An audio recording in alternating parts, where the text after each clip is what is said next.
जय श्रीराम. आज श्रीरामचरितमानस भाग 155. रामे चित्तलयः सदा भवतु मे,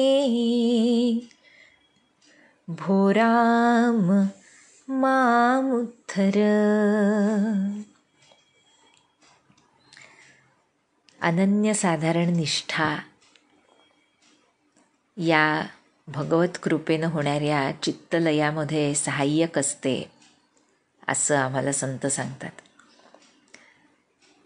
आणि ह्या निष्ठेचं परिणत रूप काय, तर जे काही वाट्याला येईल मग ते त्याचा लौकिकार्थानं करता कुणीही असो, कुणीही काहीही केलेलं असो, कुणी काही म्हटलेलं असो, तरीसुद्धा ते ज्याला आनंदानं स्वीकारता आलं त्यालाच खऱ्या अर्थानं निष्ठा वरली किंवा निष्ठेनं त्याला वरलं असं म्हणावं लागेल. आपण पूर्वी बघितलं आहे बालकांडामध्ये प्रत्यक्ष शिवभगवानांनी आम्हाला सांगितलं, जेही जस रघुपती करही जब, सो तस तेही छन होई. आयुष्यभर लक्षात ठेवावं असं हे वाक्य आहे शिवभगवानांचं, की रघुनाथ ज्याला ज्या क्षणी जसं बनवतात त्या क्षणी तो तसा बनतो.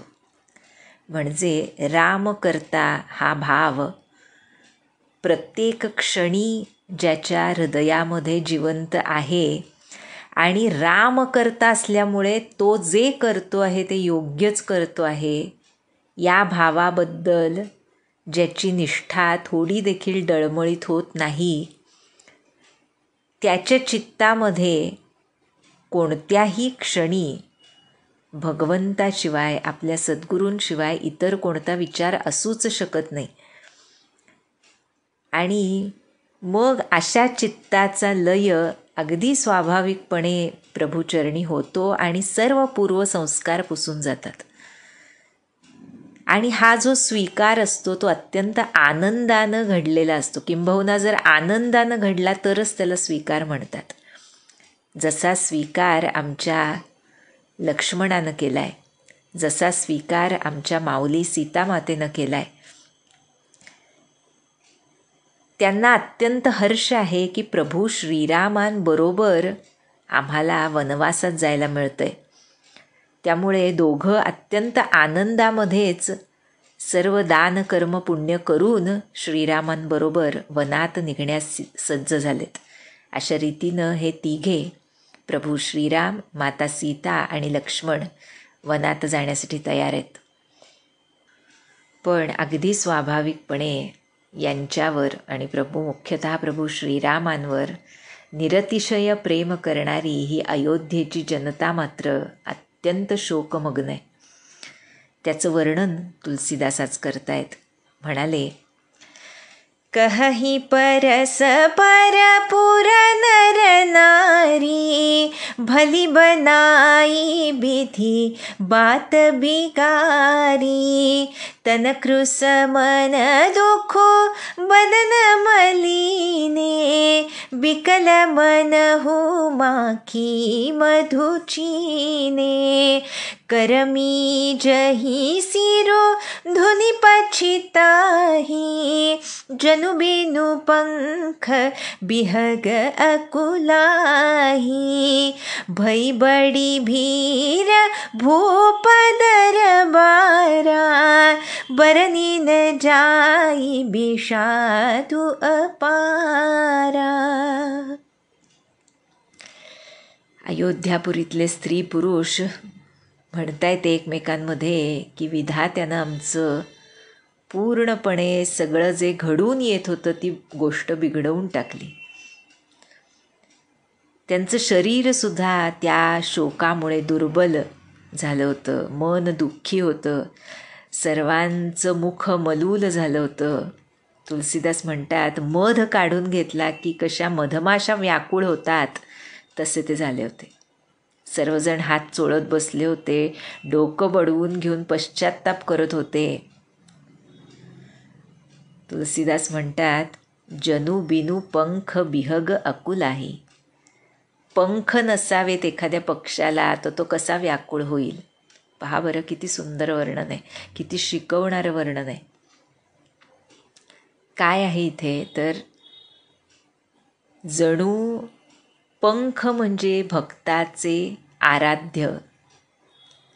आराध्य असतील तरच माझ्या अस्तित्वाला अर्थ आहे.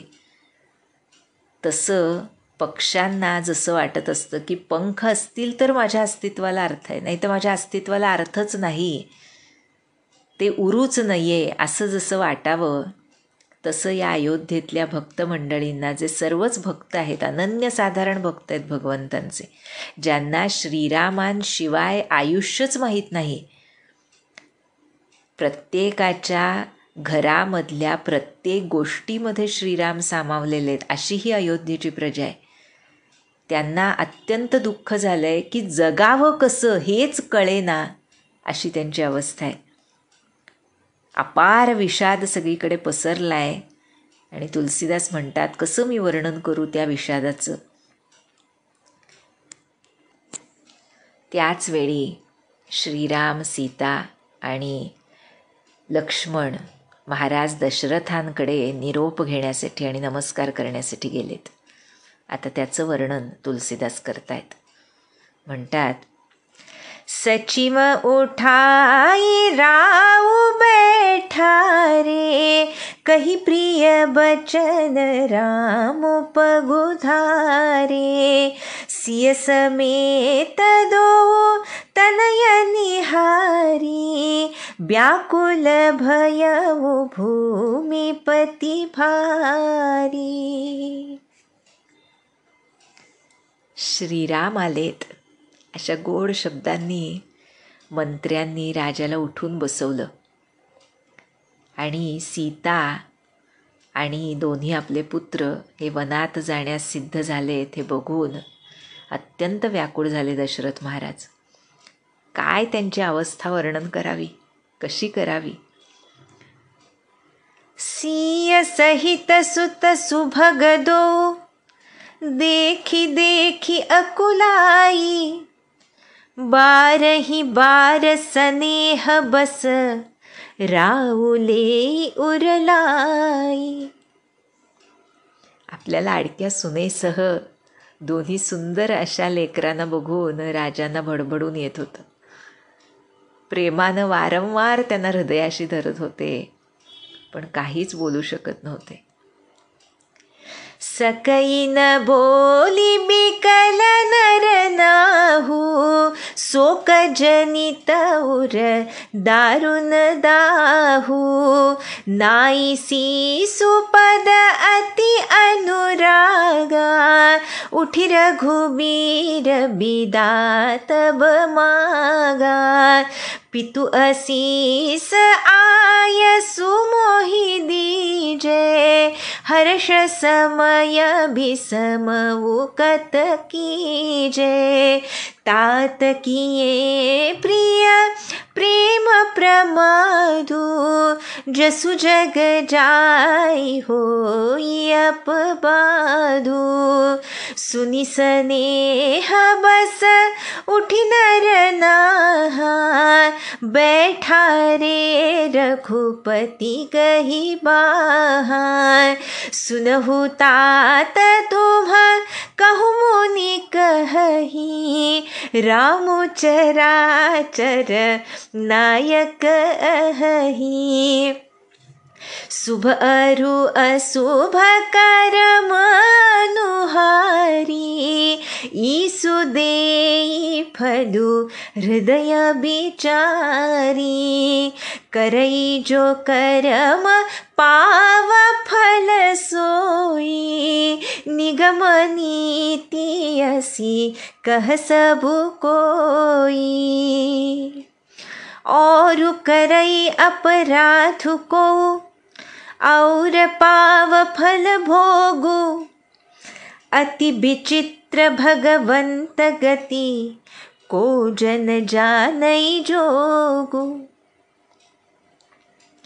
अत्यंत व्याकुळ झालेत दशरथ महाराज, काही बोलू शकत नाही आहेत.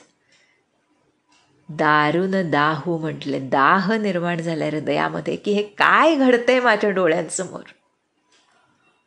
पण त्याच वेळी श्रीरामांनी अत्यंत प्रेमानं आपल्या पित्याच्या चरणी मस्तक ठेवलं आणि निरोप मागितला. म्हणतायत, बाबा आशीर्वाद द्या आणि मला आज्ञा द्या. हर्ष समय बिसमऊ कतकीजे, या आनंदाच्या प्रसंगी शोक का करता. हे तात, प्रिय व्यक्तीच्या प्रेमामुळे जर आपल्याकडून प्रमाद घडला तर जगामध्ये कीर्ती नाहीशी होते आणि निंदा होते. बरं का, त्याही वेळी माहीत नाही का प्रभूंना पित्याच्या मनाची अवस्था, पण ते अयोध्यासारख्या साम्राज्याचे राजे आहेत, रघुकुलाचे शिरोमणी असे महाराज आहेत.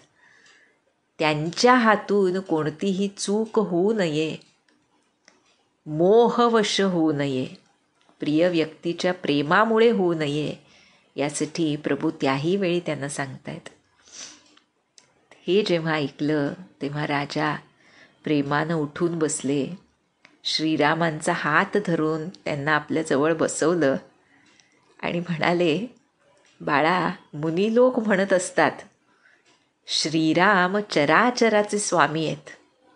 बरं का.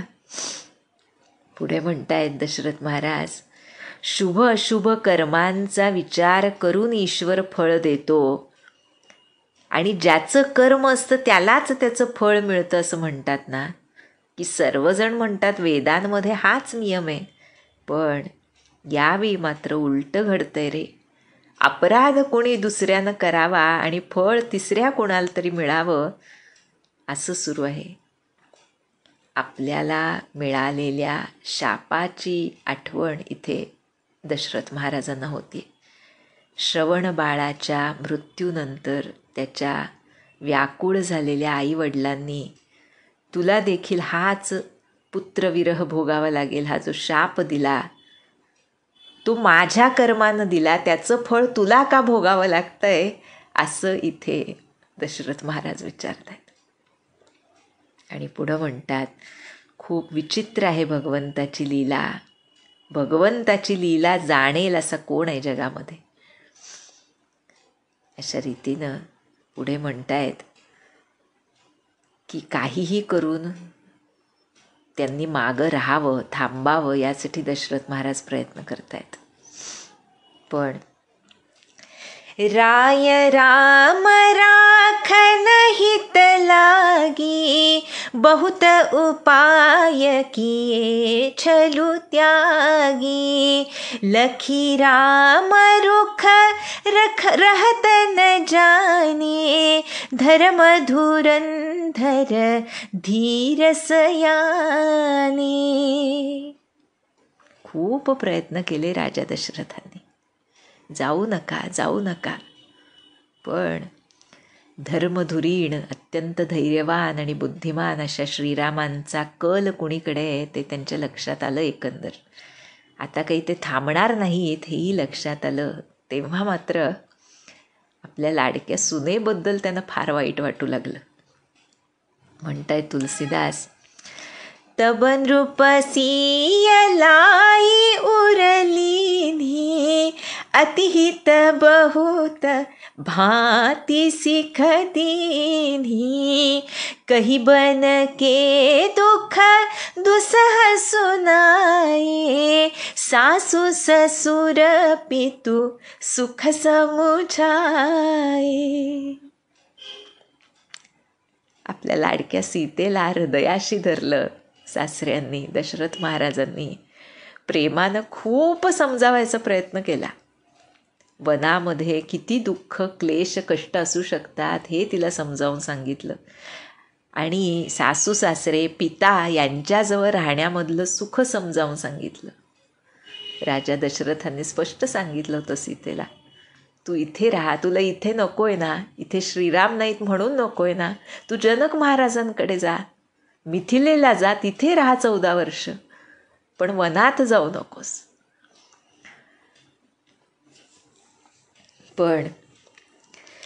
सियमनु राम चरण अनुरागा घरून सुगमु बनु विषमनु लागा और सबही सिय समुझाई कही कही विपिन विपति अधिकाई सचिव नारी गुर नारी सयानी सहित स्नेह कहि मृदुबानी तुम कहूँ तऊ न दीन बनबासु करहु जो कहि ससुर गुर सासू. कितीही सांगितलं तरी इथे तुलसीदास म्हणतायत सीतेचं मन रामांच्या चरणी इतकं अनुरक्त होतं की त्यामुळे तिला घरी राहणं काही सुख आहे असं वाटेना आणि वन भयानक वाटेना. तिच्या मनामध्ये भयानकपणाची कल्पनासुद्धा नव्हती. इतरही अनेक लोकांनी वनातल्या संकटांचं खूप सारं वर्णन करून सीतेला समजावण्याचा प्रयत्न केला. सुमंत्राची पत्नी, गुरु वसिष्ठांची पत्नी अरुंधती माता, तिनंही समजावलं. इतरही सर्व ज्या चतुर स्त्रिया होत्या आजूबाजूला त्यांनी अतिशय प्रेमानं, खरोखर खूप प्रेम होतं सीतेवर सर्वांचंच, सांगितलं की राजांनी अगं तुला वनवास दिलेला नाही, त्यामुळे सासरे सासू आणि गुरु जसं सांगतायत तसं कर. पण सिखसीत लिहित मधुर मृदू सुनिसीत हिन सोहानी सरद चंद चंदिनी लगत जनु चकई अकुलानी. सीतामातेला ह्या सर्वांचं आपल्यावर असलेलं प्रेम माहीत नव्हतं असं नाही.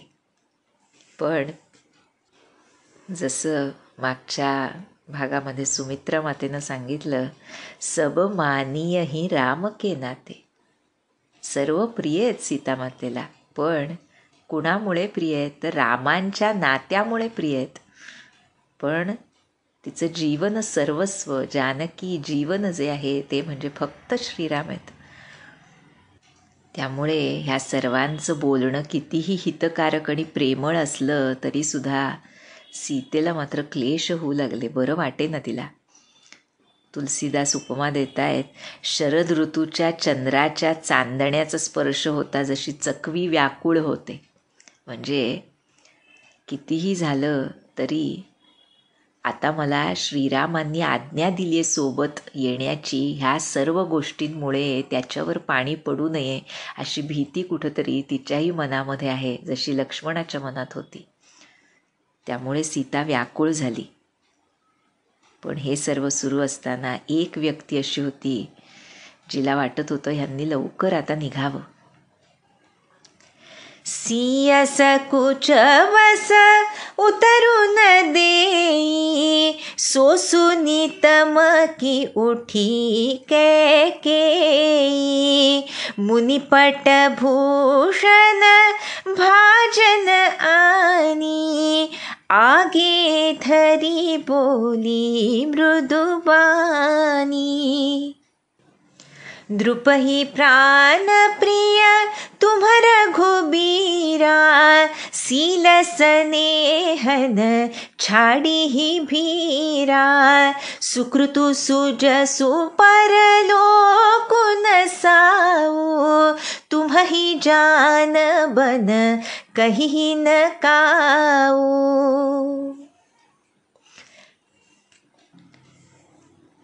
त्याच वेळी कैकई माता चडफडतीये मनामध्ये.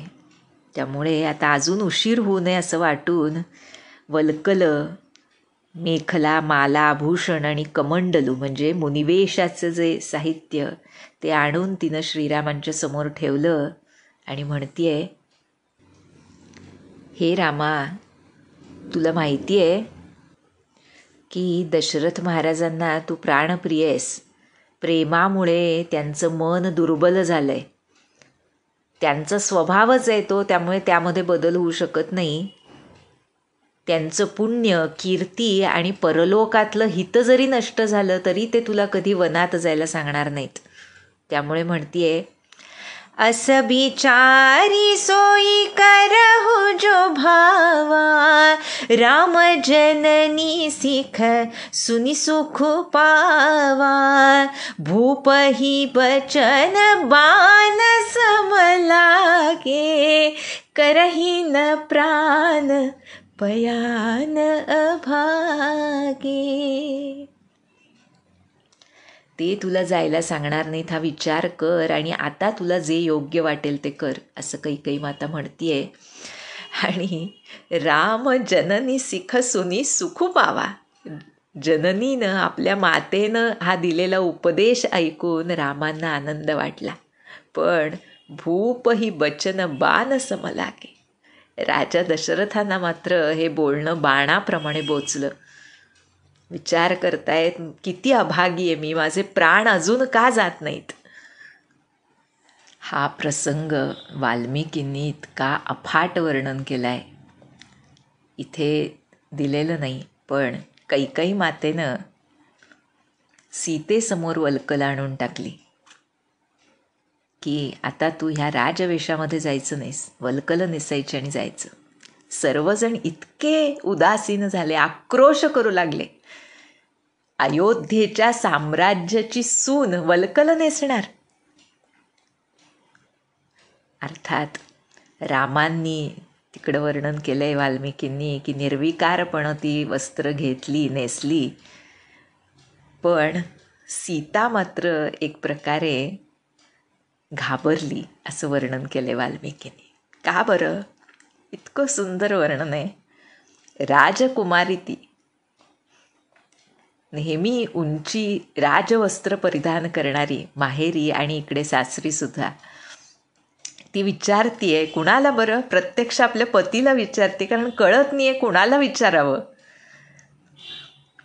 वाल्मिकी वर्णन करतात, कथम नु चीरम बध्नंती मुनयो वनवासिनः, कसं बांधतात वल्कल हेही मला माहीत नाही हो, कसं बांधू बरं का.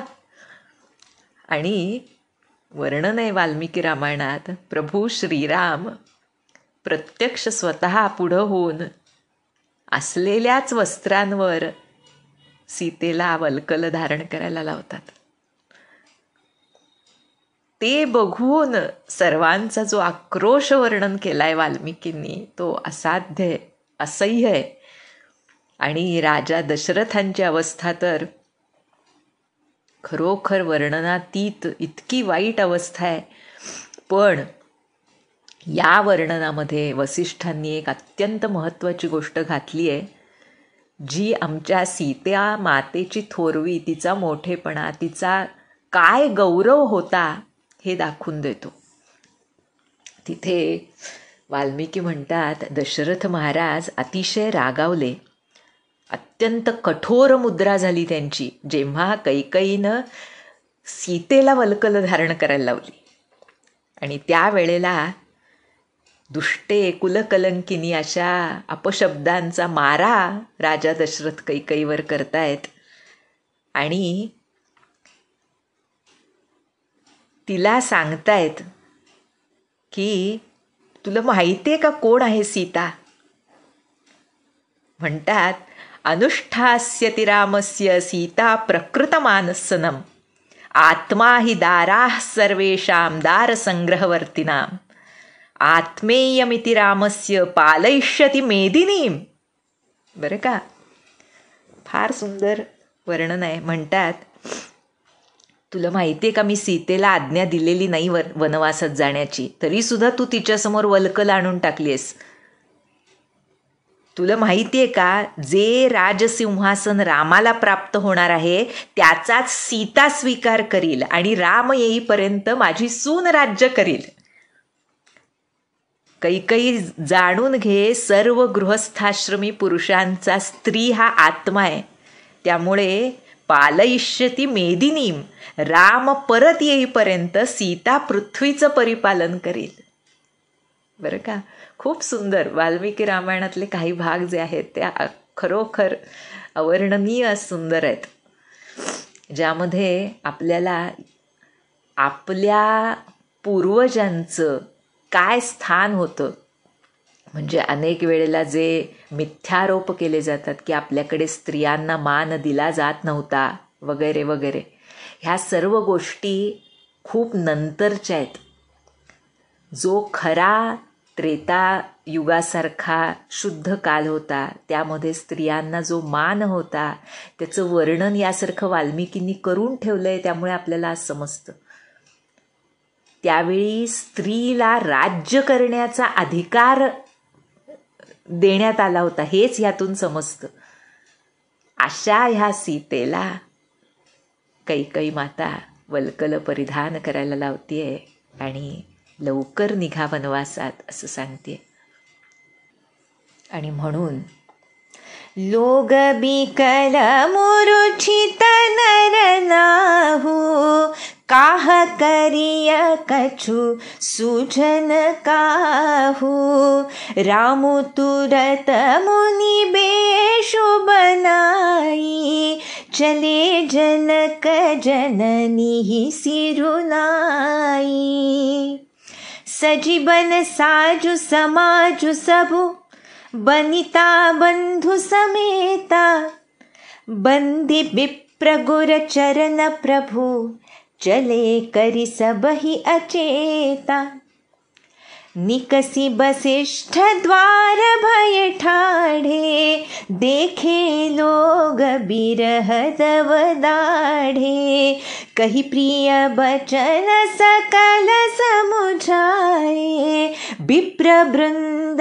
रघुबीर बोलाए, गुरसन कही बर शासन दीन्हे, आदर दान विनय बस कीन्हे, जाचक दान मान संतोषे, मीत पुनीत प्रेम परितोषे, दासी दास बोलाई बहोरी, गुरहि सौंपी बोले कर जोरी, सब कई सार संभार गोसाई, करबी जनक जननी की नाई, बारही बार जोरी जुग पानी, कहत रामु सब सन मृदु बानी, सोई सब भांति मोर हितकारी, जेहि ते रहै भुआल सुखारी, मातु सकल मोरे बिरह, जेहि न होहि दुख दीना, सोई उपाउ तुम करेहु सब, पुरजन परम प्रवीणा. कैकेयी मातेच्या ह्या कठोर कृतीमुळे महाराज दशरथ बेशुद्ध झाले, व्याकुळ झाले. लोक काय करावं कुणाला सुचत नव्हतं. पण श्रीरामांनी मात्र धर्मसंगत मानून पटकन मुनींचा वेश धारण केला आणि माता पित्यांना नमस्कार करून निघाले.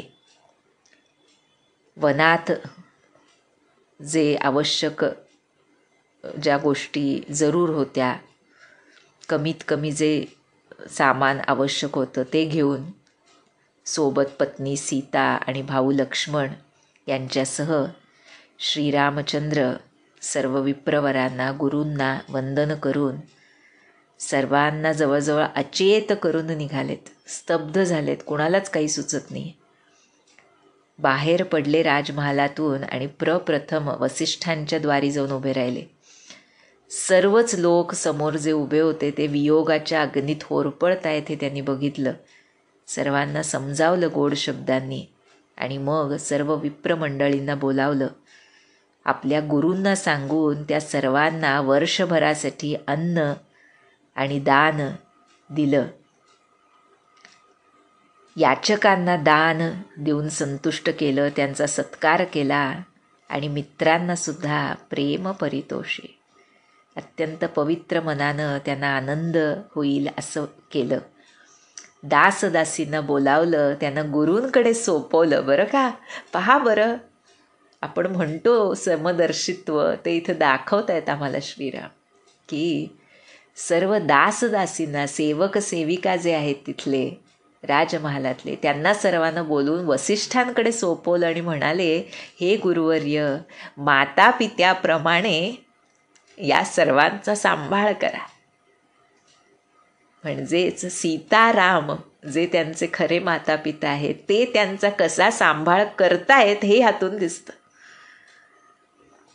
तसा सांभाळ आता तुम्ही करा असं सांगतायत वसिष्ठांना. आणि मग वरचेवर हात जोडून अत्यंत कोमलवाणीनं म्हणतायत, ज्याच्या प्रयत्नामुळे माझे वडील सुखी होतील तोच माझा खरा हितचिंतक मित्र असेल. त्यामुळे हे पुरवासियांनो, माझ्या सर्व मातासुद्धा विरहानं दुःखी होऊ नयेत असाच तुम्ही उपाय करा.